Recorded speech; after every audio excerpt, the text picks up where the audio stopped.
If it ain't Nolazine TV, don't put it on. Chicken and Watermelon is DJ, your boy Earl, and you are tuned in to Nolazine TV.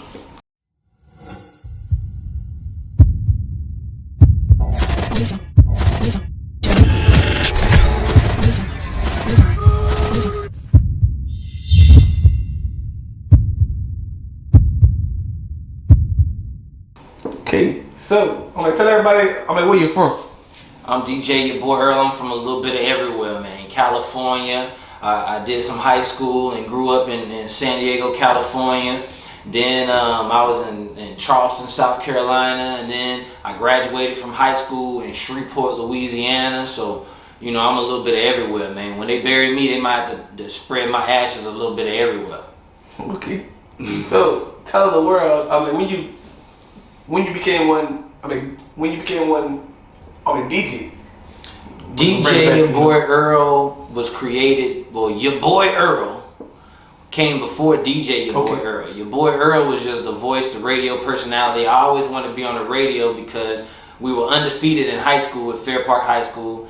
We were like 20-0 or something like that at the time. So we got a chance to go talk on the radio. And so when we went to go talk on the radio, I met a man called GQ Riley, and he started teaching me the radio game and let me come up there and started practicing, and boom, I got my first radio job in Shreveport in 99.7, and ever since then I graduated in mass communications, and I've been grinding mass comm since 2001. I got my first formal radio job. So 2001, now it being 22, I've been in the game real life 20 years. Like, what were you doing in 2001? I had my first formal radio job. I was a formal music industry executive in 2001. Well, I'm not gonna say how old I am. I was doing in 2001. Okay, so going from the radio to actually, working with artists. So we're gonna bring it back. So tell us, who was the first artist that you actually worked with? Man, we had Nussy at the time, Nussy, Thug Brothers, Trill Entertainment. All of that was a wave because I got hired at a LPFM station. So LPFM is low power FM, so we had to play local music. We weren't licensed to play Nicki Minaj and Drake and all the Lil Wayne and all of that stuff that was out at the time. We had to play local music. So at 94.9, we were banging up the locals, playing their records, and we created our own celebrities at 97.9. And so at 97.9, we were banging up the streets so hard, the big station did the smart thing. They went and hired me from the small station over to the big station, and I took that local swag and that local buzz over to the big station, and I was able to play whatever music that I wanted on 100,000 watts. Thus starts the whole Baton Rouge big time to the world movement, because now small artists that had small buzz now had access to 100,000 watts. You know, there was no big wave of local music on the radio until I got there, and that's what I got hired for. So when people say, well, man, DJ Earl is a GOAT, he's the legend, because they know that I'm the first person that took the streets to the mainstream music industry in Baton Rouge and really in Louisiana. You know, I was the first one taking artists to every radio station in the state of Louisiana, the first one doing it. I'm still pretty much the only one doing it, you know. I'm grabbing artists and putting them on stage throughout the whole state, introducing them to the important people in the mom and pop's music stores. So I'm the guy that puts it hand to hand. While everybody is on social media, I'm still the guy in the streets that's taking music and putting it in people's hands. Because always remember, DJ Earl told you in plain English, if you don't go there, your music won't go there. You got to take your physical body behind your record. You around there throwing up music up on social media and throwing it up on YouTube and crossing your fingers, hoping that people hear that music. The reason that people in other cities haven't heard that music is because you haven't physically taken your body there. But yeah, man, you know, I could preach about the music game all day, you know. Well, we have time.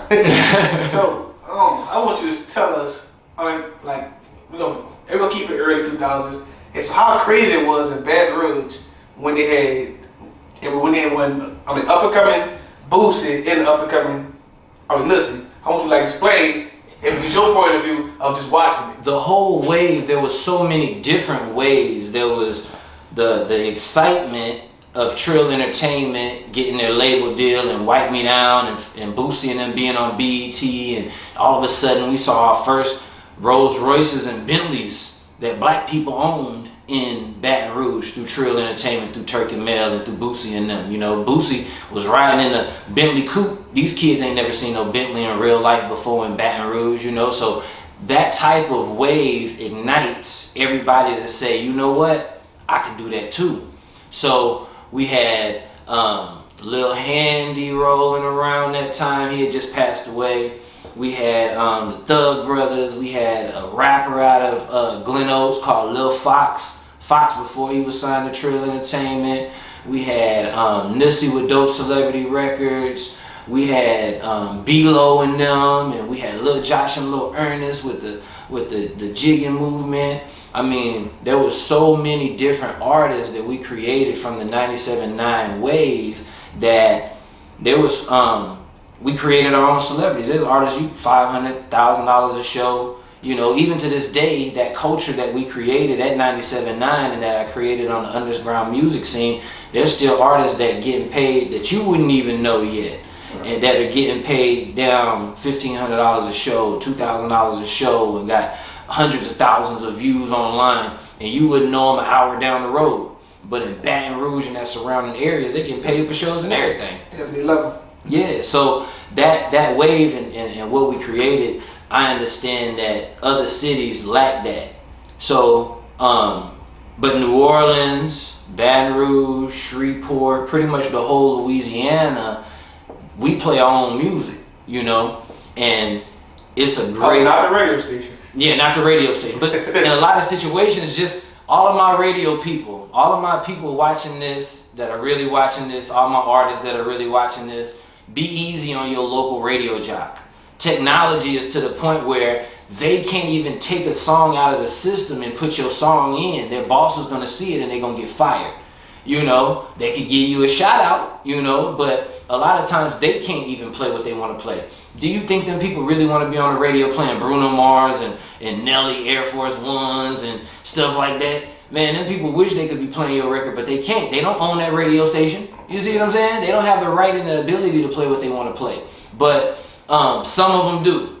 And the ones that do, you hold them accountable. Yeah, like the program directors. Yeah, well, the program directors get an email from the gods above, the owners of the radio station. Yeah, they still have a job too. Yeah, and then all the radio stations in the world, in the United States of America, are owned by like 4 different companies. So they're owned by like 2 brothers and then their cousin. So that's where the check go to the top. And then all the money gets spread down. Yeah, the program directors call the program director because they're the one who program the music in the system that get played on the damn radio. And so they told to yeah, that they're played. They get an email from the gods that be, and then boom, you got to play this song X amount of record times a week, and then you hear that song on the radio. If I take that Beyonce song out of the system and play your song, my boss gonna be mad because his job depends on that Beyonce record getting played. Because he got paid for that. He got paid. Like, artists don't get like, if the record labels like spend a lot of money on actually with those guys to actually get the, you know, get the artists played in all these places, so these artists can actually get their BDS space. New Orleans, my dog Wild Wayne, DJ Rowe, I think Papa was spinning on the air at one time. Uptown Angela, y'all show them people love because those are the people who are really fighting for the city, but they take a lot of flack from the city because they saying, oh, well, this person not playing a lot of music. Well, I'm gonna speak on New Orleans things. Like, New Orleans artists just want what they was doing in the early 90s. I mean, well, not early, but like 98 to like 2000s.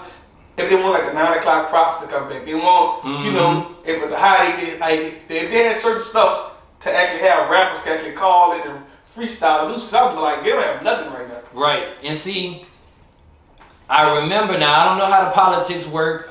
Forgive me if I'm stepping on anybody's toes in the radio political world in New Orleans, but Wild Wayne had the ability on Sunday nights to show love.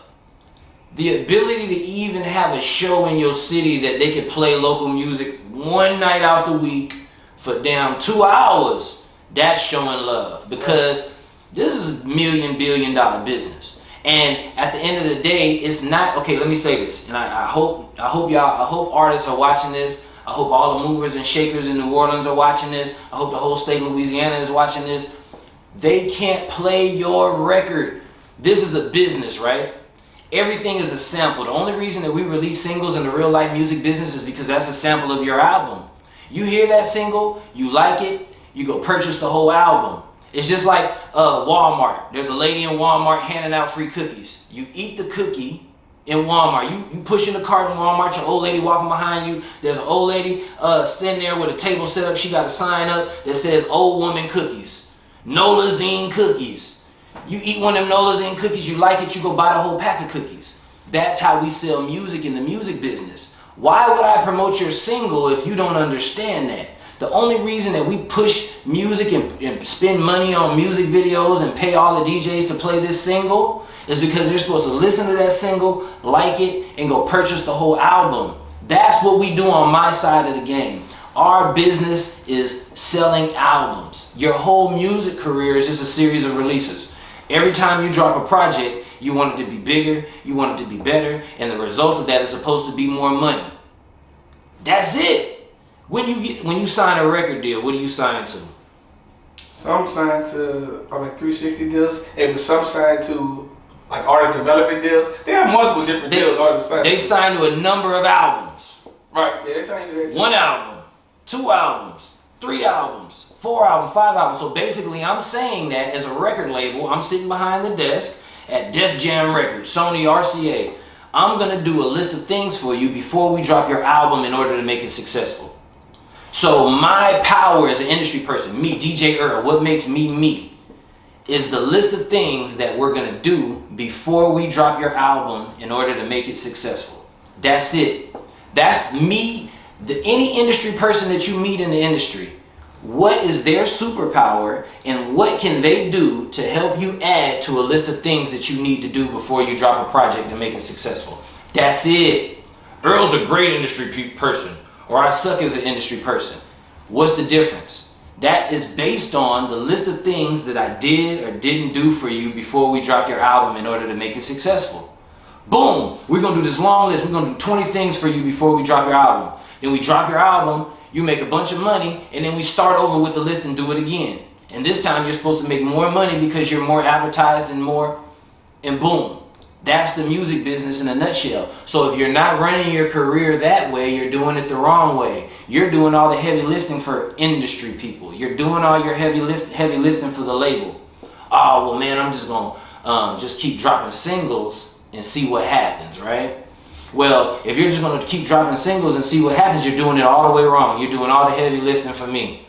Keep grinding. Keep dropping them singles. Keep doing all the hard work, because as soon as you get to the desk with me, all I'm going to do is sprinkle a little bit of seasoning on the cake and make my percentage. That's the record business in a nutshell. So you have to be dropping successful albums. That's the music business in a nutshell, and that's what you're graded on. That's your 6-figure, 7-figure checks. It's percentages of your album sales. But man, you know, I'll go. Okay, so let's, end up bringing it early for like everybody. I kind of know you from, I'm like in the South. Mm-hmm. We're going to talk about Kevin Gates, if the rise of Kevin Gates, like, how did you meet him? And like, and basically, was he signed at the time when you first met him? Well, when my homeboy, my roommate was a promoter because I was a DJ. And so my roommate was a promoter in college and like post like early adult life, like right after college. And, since he was throwing parties, I was cool with this club owner named Jason Hughes. And he had just opened up a club, and his homeboy was this guy named Travis. So we was always going to the club and partying together and stuff like that. I think Travis was working at the plant at the time. And he said, I'm about to start a record label. I'm going to take over my uncle's record label. And I want your help with it. And I was already on the radio. I was already DJing all the biggest parties in the city. So I was like, cool, I'll help you with it, because that was my homeboy. I didn't really know the ins and outs of the music business or nothing like I know now. We were just trying some stuff, and it just so happened that it went all the way. But when I first was introduced to Kevin, he actually was going to college at the time. You know, he was enrolled at BRCC and was working at Foot Action in the Mall of Louisiana. You know, and from there, shoot, Travis was like, "This the guy we rolling with," and he had producer Gus and another artist Malachi and a few other artists that that y'all don't that never really kind of developed and came out, but we started grinding, and everything that we did, we started working. But that was the plan. There's nothing different from what Dead Game Records did than what anybody else in Louisiana can do.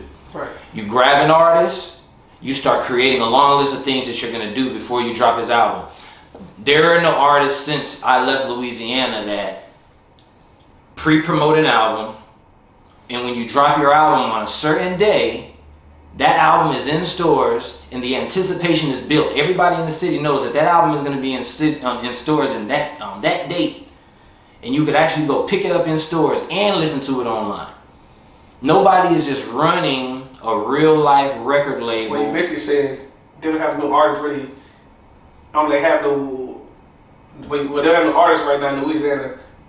If not. Doing the groundwork. Yeah, they're not running in the system. Go to the internet. They're not running in the system that a real life record label runs. There's not one record label in Louisiana running just the basic way that a record label runs. The only reason, now they have 1 million record labels in Louisiana, but there's not one single record label doing it the right way. There's not, and I laid a foundation down. Keep it honest with you. Y'all saw me pre-promote albums. Y'all saw me release singles. Y'all see me do freestyles, and then boom, release date, big album, drop big albums. That's all you have to do as a record label. There's no record label that's just signing artists, creating a long list of things that they're gonna do before they drop their album, creating anticipation, and then dropping a big album on them. There's nobody just running in the basic thing. They're just, we're gonna do some shows and shit, man. We're shooting a few singles and shit like that. But there's a lot of misguidance in Louisiana too. Okay. You know, there's a lot of people who are stepping into music business industry roles that don't know nothing about the music business. So if there's anything that I fight against in my career, it's those people. Those people who sign artists and say, well, I'm managing this artist or I'm managing that artist. And that artist might have a little buzz or a little wave, and their mismanagement of their career is what slows that artist down. We've seen it happen a lot of times in Louisiana. Well, this artist was hot, man. This artist had this hot single, man. And then they went and signed a deal. Then what happened? What happened is they stopped listening to DJ Earl, you know? Yeah. And like a lot of artists, it was just me watching. Like a lot of artists lack knowing it was just the business. Just the small part of it. Like artists don't know, you don't need a manager until you need something. Like you need a manager until you have something to manage. Like you get a publicist before a manager. You need somebody to get you out there, get your face and your name known so you can build leverage. Earl, how you work with artists? Earl, what they got to do? What's your system? Earl, you find an artist, what do you do next? You know, every single record label that I've ever worked with on a serious level and been hired to start has gotten multi-million-dollar opportunities or at least six-figure opportunities. Every single record label. Eventually, the state of Louisiana is going to realize I'm not getting lucky. There's an actual right way to do this. You know? Well, let me ask you this question. Actually, like when Kevin Gates working with you, how long did it take him to actually, about 8 years. Yeah, I'm about to say, how long did it take y'all to actually realize if he was growing the buzz? About 6 to 8 years. Because artists when I was moving into business, I didn't understand that there's different levels to success in this business. If you're making $1,500 a show, and getting paid like Fox a meal, for instance. Fox might be getting $25, $35, $5,500 a show, maybe $2,500. At one point, Fox was getting like $2,500 a show. You getting $2,500 a show and you getting booked 2 times a week, no matter what. You making 20 grand a month. You're successful. Period. You know, 20 grand a month. You're a lawyer. You're a doctor. A successful lawyer and doctor. There's lawyers and doctors that don't make 120 grand a year. You know, so. Levels of success, once you reach those levels of success, the reason that they don't go any higher, the reason that you get stuck at a certain point, and a lot of these artists get stuck, is because they don't take the necessary steps to go to the next level. So then once I understood what those steps were to go to the next level, then I understood why artists were stuck. you know, because I saw artists get right there, and what moves the labels or whoever they signed to made to get them over the hump. Because there was a long time that I just played the role of getting you to the table. You know, I'm gonna create a big enough buzz and a strong enough small business, a strong enough small label, a strong enough small career that now it's making money. Now we can go get investors, right? So the investors that we go get to help you with the things that you need in your career is called the record label, and that's what a record deal is. But in Louisiana, the reason that I'm here and I'm behind the camera and I'm back doing interviews and I'm back in the streets, because real people who know what I know, real people who really do this thing in the industry, that really do this management thing, that really build record labels, that really middleman 6-figure and 7-figure deals, they're too busy actually working. They ain't got time to get in front of this camera like this. You know what I'm saying? Like, I got Nolazine in here way after hours. He don't even do interviews at this time. But, you know, during the daytime, I'm on my phone doing what it is that allows me to be able to be worthy to have an interview. You know, I'm not always available to answer my phone because I'm busy really working in the industry. I can't charge you $35 to play your song on my Instagram Live. I don't even got time to get on Instagram Live half the time because I'm busy really doing what it is that makes me what it is that they call me the GOAT for. I'm really middleman in deals. I'm really on the phone with 20 record labels. I'm really on the phone with 20 radio stations. I'm really on the phone with 100 DJs. When you drop a single artist, you just putting music videos out and crossing your fingers. When you have somebody like me in the industry that's behind your record, somebody who really works in the music business behind your record, not nobody's brother, not nobody's cousin, not nobody that used to know somebody that worked in the industry, not nobody that used to sweep the tour bus. When you know a real boss in the industry, when you drop that single, I already got 100 different people in my phone that are gonna play that single on that certain day that we drop it. So we don't just, I'm giving away a lot of information, but this might be the most important piece. In the real life music business, we don't promote singles.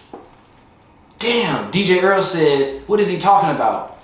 In the real life music business, we do not promote singles. We present singles. When I drop a new single, I don't have to cross my fingers and hope that the whole state of Louisiana is gonna hear it. When I drop a new single, I already know that the whole state of Louisiana is gonna hear it because I know the Earl Illuminati. I know every single DJ. I know every single radio station. I know the person that presses play on the button at every radio station in Louisiana personally. I can call them on their cell phone. And so all I gotta do is pay those people, show those people love, be nice to those people, show those people love on social media, shout those people out. And when I release a record, I know it's gonna get played in front of everyone's ears. Because somebody controls your ears and your eyes. She like how I smell, cologne, yeah. Big old freak. Big booty, big old freak. We ain't never knew Megan Thee Stallion. And we're actually speaking on that, like, and we say, but you know the people that actually are like control and with your ears and eyes. Exactly. So like, you know, me and other people been talking now, like, do you feel like on like the brand new blogs and like the medias are becoming on like new A&R/DJs?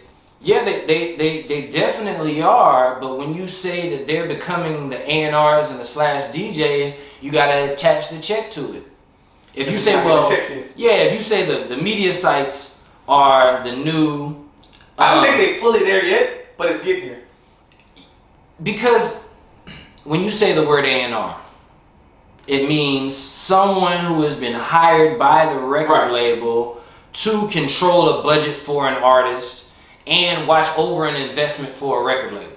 So when people say, on the streets, A&R, there's no such thing as that. The A&R is a position at a record label. It's a job title. If I get hired at the hotel, if I say I'm hired at the hotel to sweep the floor, and I'm saying that I'm the cook, that's not my job title. I'm doing something completely different. An A&R, if you have not been hired by a record label to be an A&R, yes, and you have a budget. So, all right, so we're Nolazine Records. We sign artists, Do It Big, and we're putting $200,000 behind his radio record. somebody from the record label has to go with him to every single radio station. You know what I'm saying? That's your management contract. That's your representation from the record label. They got to go look over the investment that we made. Facts. If you're at your music video and you need, well, you can just taught me something because I didn't know. I didn't know that before the A&R had to go. And I thought the record label would actually assign you like a role manager or a different type of manager at that point. So that's the real structure. They don't teach us the structure, right? And since they don't teach us the structure, because that's like the business model, it's like the operating agreement, it's like the operations of a record label. So a lot of artists get lost in the sauce at record labels because you don't know who your A&R is, or you haven't been assigned an A&R. So you have rapper that signs to another rapper. Oh, I'm a successful rapper, now I want to sign my homeboy. The reason that their homeboy's career doesn't take off is because that rapper doesn't understand the structure of the music business. The structure of the music business is I sign an artist and now I assign someone to his career. So anything that his career needs, his A&R hollers at me and it gets done. So if you're an artist that's signed to a record label and there's nobody speaking on your behalf at the record label fighting for your budget, hey, this guy's going on the road, we need a budget for him. Hey, this guy music video needs to be shot in Miami this week instead of you just shooting your own video in your hometown. Your A&R fights for your budget for you. Your A&R is your connection to the record label. So if you're signed to a record label and your A&R is weak or your A&R is so now this artist is signed to a record label but their career isn't moving. That's because their A&R isn't moving their career. Whoever is responsible at the record label for the movement of their career is your A&R. You can be signed to a record label and nobody call you for a month because somebody has been assigned to your career that might be too busy. You might be signed to an A&R who got 4 artists that just got signed also, and they're making millions of dollars. And you just got signed with your hot new song, Bow, Bow, Bow. They ain't paying attention to you. They don't care about you. And then you sign to a record label that is used to having big dogs sign, because you got to sign to the right situation too. You might sign to the wrong record label for your career. You might need. You might sign only to the wrong artist. Wrong for your career. Yeah, or the wrong artist. But now a lot of artists are signing to other artists. And they don't realize you gotta sign to an artist that actually wants to see you be bigger than them. Signing to a nigga for a shout out, that's what I call it. You signing to a nigga just because they famous and they gonna shout you out. Some people have greater turnouts like Drake. He signed to Lil Wayne at the right time. Mm-hmm. So some people have. Okay, so you take Lil Wayne for instance, and every single artist, you just look up the ladder. So Lil Wayne signs Drake. But how did Lil Wayne sign Drake? A smart industry person with industry knowledge and connections and money brought him to Lil Wayne. So what's the difference between Drake signing to Lil Wayne and some of the other artists that are signing to Lil Wayne that didn't quite see the success of? Me, for my knowledge, I look at it. I just think Drake and Nicki signed actually with Lil Wayne at the right time, and because they still had Cash Money powerhouse behind them. But they had a bunch of other artists that were signed at the same time. Right. I'll tell you what the difference between a Drake and a Nicki Minaj is and some of the other artists that didn't quite see that level of success or that are still trying to. The smart people that brought them to Lil Wayne. Okay. Because those smart people are going to stay attached to their career, and that's their A&R. So if you're signed to a record label but you don't have an A&R, someone who's directly attached to your career and who's monitoring the success and making sure that you get the things that you need in your career, you're just signed to a label that just sits there and you don't see no movement in your career. I haven't heard from an artist actually signed to Young Money that Drake came to Young Money with a manager, PR, and everything. And all he came with everything. He came with everything he needed. Everything. He just needed that cosign. And that's the difference between success and failure in the music business. Because there's a lot of investors. A record deal is an investment into what you need for your career. All the extra stuff, I'm dealing with a major record label right now for an artist. And I'm using this example. So, tell people I'm like, what's next for you? I'm breaking artists still. I'm building record labels and dropping big projects. So, you know, you see my name, I got millions and millions of views on these mixtapes. I got millions and millions of views on my YouTube and my ciphers and stuff like that. And the shit that I just threw out there to the world because I knew y'all would like it. Now, when I throw that stuff out to the world, the artists are going to get a bag behind it and they're going to be able to give you more. You know, there's a lot of people who are stealing, you know, artists' money in Louisiana currently. First, I got to snap that in half, right? So once I snap that in half and I take the artists out of the people who are stealing from the Louisiana artists and I put that money back in the Louisiana artists' hands, then those Louisiana artists can invest that money back into their careers and get all the way heard the way that they need to be heard, and we can create more black millionaires. Because that's what I'm into. You ask me what I'm into? I'm into creating black millionaires, period. You know, because every artist that makes it, either they could be the horriblest person. I've helped a lot of shitty ass, horrible ass niggas get millions of dollars. I've helped them. I admit it. I almost felt like I was working for the devil. But every single millionaire invests into other people's lives around them. So if one person in Baton Rouge makes $1 million, there's a bunch of other people who get business opportunities, whose families get fed, whose houses get bought. So I'm trying to duplicate that. I can't save the world, but I can create as many millionaires as I possibly can and help as many black business owners get money as possible. And then once I do that, because New Power is for all, and that's the name of my company. My company's called New Power for All because everybody deserves to be the new power, you know? And you are the new power. Everybody has an idea of something they want to do in life. They just don't know how to do it, and they don't take the steps to do it. I'm the guy who comes in and just helps you take the steps. A lot of the things that you want to do in life, you don't need a big investor for. You just need a plan. Okay, I'm going to do this, I'm going to do this, I'm going to do this, I'm going to do this. Once you start small, your business grows. Start that business at home. Start that business out your trunk, and eventually it'll grow. I started my graphic business going to barbershops and beauty salons, doing business cards and flyers. And then my graphics company went all the way to a 6-figure company right there in Baton Rouge, Louisiana on Greenwell Springs. I can show you my tax records. Over $100,000 that started off with a camera and a laptop and me doing graphics.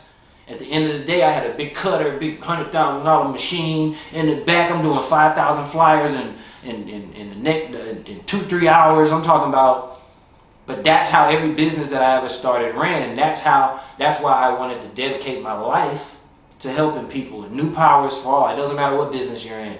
We're gonna start that thing as small as it can, and we slang on Instagram and shit to 1 or 2 clients, and then you build it from there. But the secret to it, and the reason that it always works and that system always works, is because it's a startup that people never get to. They never start, or they start moving the wrong way. But I'm New Power Publishing, New Power Records. I got an album about to drop. I'm still dropping mixtapes. If you're an artist that want to drop their project the right way and you got some shit popping, I'll drop it with you. You know, and we'll make money together on it. You know, you got that music, you got that single that you need heard. We'll drop that thing together and we'll make music on it. Come sit down with me. Come in my office and say, hey, Earl, this is what's going on in my career. And then we could go over what's going on in your career, and we can go on what we're going to do to change it. And then we're going to start taking steps to dropping the biggest projects you ever dropped. But I just appreciate Nolazine and every blog in Louisiana, especially Nolazine, for giving artists a platform, because a lot of people ain't spending time and effort creating platforms for artists no more, because a lot of the major platforms, black folks just period, have been shut out of. Me as a new independent record label owner, there's certain things that I don't have access to because of the color of my skin. There's certain things that I don't have access to because I don't have enough money. You know, so even me building my own platform and me building my own, you know, is a part of my daily task, you know. But Nolazine and all the independent mom and pops radio stations and all the DJs that's grinding every day in those sweaty clubs in them shitty ass towns that nobody want to live in, my heart goes out to you, and I swear I'm gonna come get you paid 3 and 4 and 5 times a year, because you play the most important role. I might not be able to pay for none of these bougie ass blogs. The say cheeses and shit that charge people hundreds and hundreds of dollars to get on there, and then they throw the fake views up there. You know, you might not have the money for that, but you catch 10 of these good ass Nolazine blogs and shit like that, like the small grinders and hustlers like Nolazine, and you'll see more of an impact from blogs like this than you will on them big blogs, because chances are all they views fake and your marketing isn't targeted. You want to hit the blogs and shit that's right there where you at, because you could just keep throwing music up there. This interview is gonna see a target audience. It's gonna see a certain group of people. That's why I talked how I talked in the interview. I was more in depth in this interview, because if I'm doing an interview for one of these big blogs or one of these big media outlets or one of these big radio stations, I'm not giving all this game away. I'm giving this game to Nolazine because I know that people who see this are the people who I deal with. It's the people that I love. It's people that are in Louisiana. It's the people that all odds are against them. You know, it's the people who are paying higher insurance than anywhere in the world. It's the people who are paying higher in energy than anywhere in the world. It's the people who are riding down Cancer Alley where they know they're giving people cancer on I-10, but they don't care because the politicians getting paid to allow them to keep doing it. You know, I went to school at Southern University. Half the time we outside doing PE and running and playing hoops and walking to class, it smelled like sewage the whole time. You gonna tell me that shit don't affect your lungs? Like, there's a million different fights that I want to fight, and I just pray that all of y'all, Louisiana, you continue to accept me and you would continue to allow me to fight these fights for you. I tested over 1,000 people for AIDS and HIV. You know what I'm saying? I did celebrity basketball games and donated more money to these to the schools in East Baton Rouge and West Baton Rouge Parish. I donated more money. Me, DJ your boy Earl, money out of my pocket, out of my events, out of the things that I did. I donated more money than probably 90% of the rappers and DJs in Louisiana, the whole state. You know, they'll get out there and cheer for niggas that got big old money phones and ain't doing nothing to help them. You know, just with the little crumbs and shit I was scrounging up, I was giving that back to the schools. You know, got it all on record. You know, nobody out there, like, the reason that I'm grinding for Baton Rouge, like the David G situation. David G done made over $600,000 stealing from Baton Rouge artists. $600,000. He take their video, load it up, don't even tell him he gonna make money on it or nothing. Rah rah hoop hoop. The rappers don't even know that he made over $600,000 and he makes over $8,000 to $10,000 a month on black kids that don't know that he's monetizing their video. Do you think the city of Baton Rouge knows that David G is making $8,000 to $10,000? But you know, white folks been jacking us from the beginning. You see what I'm saying? A large part of this, what is my tag? I said that we needed to stop getting jacked. $600,000, what does $600,000 look like for the Baton Rouge music scene? If an investor came in and put $600,000 into the pockets of these independent artists that have nothing, you see an even bigger wave than what we've created already. $8,000 a month. What would a local artist in Baton Rouge do with $8,000 a month? Go make millions. But he too busy getting jacked by the white man. He too busy getting jacked by another person that saw the talent in them and robbed them. There's a bunch of artists that signed bad paperwork in Baton Rouge. So they're like, oh, well, they shouldn't have signed it. They shouldn't have signed it. They signed bad paperwork. They shouldn't have signed the bad paperwork. It's their fault. No, it's not their fault. You got talented African-American kids that are undereducated. Nobody ever taught them the business. They just take their talent, send it to the world. They take their art, they take their paintbrush, paint the painting, they send it to the world, and then everybody descends on their talent and tries to sign them to bad paperwork. The vultures are the bad people. Nobody ever paints them as the bad people. You got NBA Youngboy online talking about don't sign to Atlantic Records. There's something that he's saying that he needs for his career that they're not giving to him. But they'd have made probably $500, $600 million. Because I was seeing that like way when he first was signed. Like, man, he don't really need a label. Like, he's hardly on the radio. He's the biggest artist. Like, what they gotta do? Like, what are they doing? Like, they're not doing that for him. if I want to pay to get on CNN and all the biggest blog sites, I'm gonna end up paying about $80,000 or $100,000 or more. Or if I just do something stupid, I pop up on all those blog sites for free. So you have two options, it looks like, as an independent artist in this game right now. You could either be an ignorant demon to get your attention and to get on all the blog sites for free, or you can pay them. So you either got to be rich or you got to be a demon to mass promote your music these days. And I mean, it's a horrible place that we're in, but who controls a lot of the media outlets? You know, would they rather depict African Americans in a bright light, or would they rather put the bull on the radio? There's a million Black Lives Matter, love your brother, love each other, we're God's chosen people songs. A million of them that actually jam and I was just thinking, like, just in general, like, if this guy making y'all like multi-millions for a lot of different things, y'all could at least put some of his songs on the radio. Why would you though? I understand. Why would you spend the money? Person, you don't have to, but you're gonna make the same amount of money. Anyway, I get what you're saying, but it's the point of you just be over-invested. Why not make him happy? Like he damn near, like Young Boy was damn near.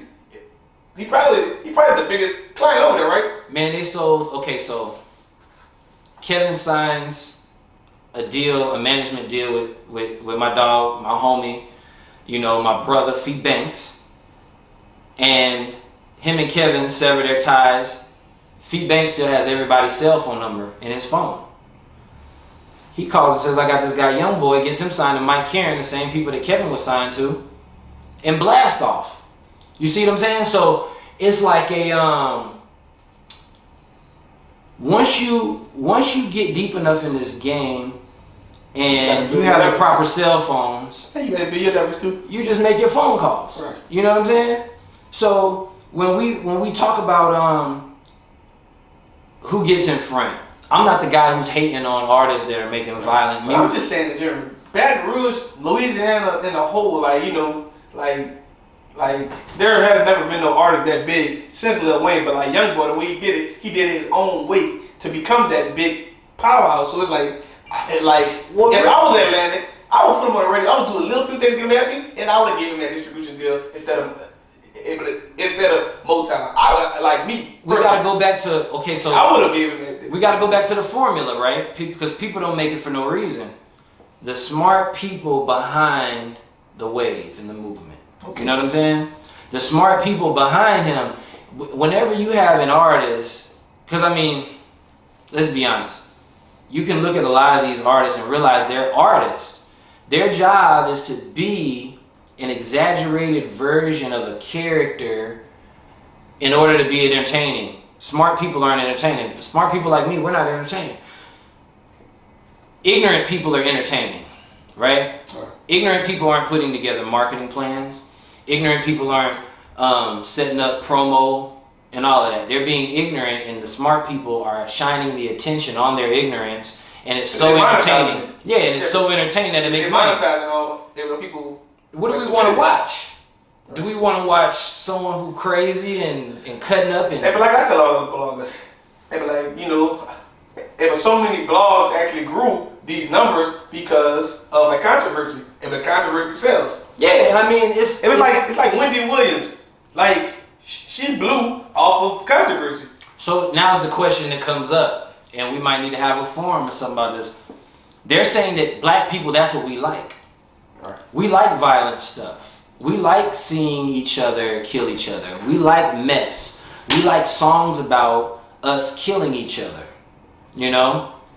Like every rapper that dies, all of a sudden, they get the budget that they needed behind their music after they die. And they sell more. And it sell more. Like more than they'll ever sell in their life. They monetize the fact that the rapper died. Right. Well, why didn't you put that song on the radio when the rapper was still alive? Well, why didn't you invest all that money into the name and likeness of that rapper when they were still alive? Maybe they wouldn't be out here thugging. It is kind of true that black people actually go listen to the artists more when they die. Like, oh man, what happened?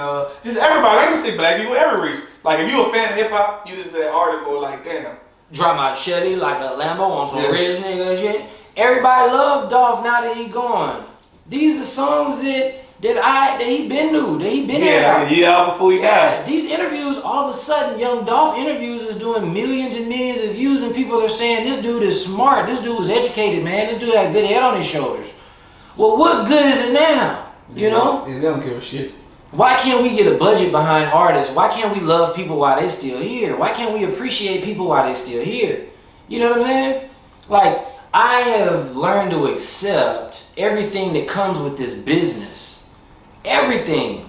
From top to bottom. Everything that comes with this business, I learned to accept it. If somebody we gotta save it. I'm like for part 2 because I ain't charged my batteries like DJ Earl told me to.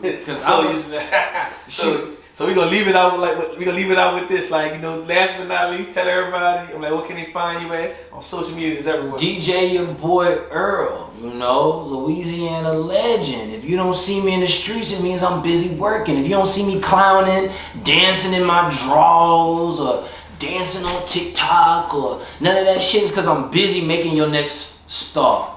I'm busy developing the next person that I'm going to introduce you to that you going to love and listen to forever. Because that's what they forgot. See, one thing about that state of Louisiana, one thing about that boot that I love so much is that, boy, they love new artists, boy. They love hearing new music. They love new music that jam. See, other places, they don't like new music that jam. I run across artists in other cities that music that jam, they got artists that's jamming in other cities, but shit, ain't nobody listening to them. In Louisiana, we love music that jam, and I'm going to continue bringing it to you, and we're going to do interview number 2. This one was too educational, man. I'm going to get ratchet and messy in the next one, man. Shit, we're going to get ratchet and messy in the next one, man. But, man, new power is for all. I've never been bougie. I'm always the one that, $50, that's all you need to work with me, $50. Man, put that in the caption, man. It costs $50 to work with DJ your boy Earl, the Louisiana legend, because he's the realest DJ of all time. Because you got to get the education.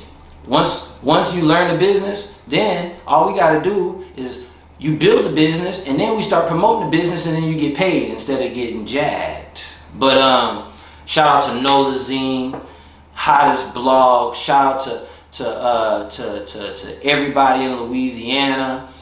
Shout out to everybody in Texas. That's where I'm grinding at now.